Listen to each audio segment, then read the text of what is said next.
तर सुषमा अंधारे यांचं इथे स्वागत केलं जात आहे।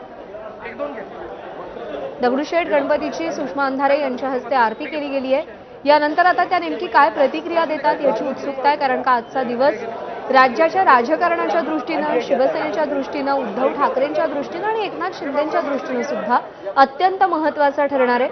अवघ्या तासाभरामध्ये आमदार अपात्रता सुनावणीचा निकाल समोर येणार आहे। त्यामुळे दोन्हीही गटांमध्ये काहीशी धाकधूक आहे, काहीशी उत्सुकता आहे की निकाल नेमका काय येतो, कारण का या निकालाचे पडसाद आगामी राजकीय घटनांवरती मोठ्या प्रमाणावर उमटताना आपल्याला दिसून येणार आहेत। जसं घटनातज्ञ सांगतात की केवळ राज्यच नाही तर देशाच्या दृष्टीने सुद्धा हा निकाल माइलस्टोन असेल।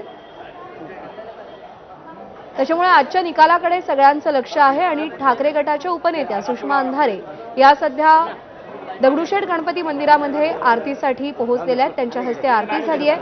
काही कार्यकर्ते सुद्धा इथे पोहोचतात। तर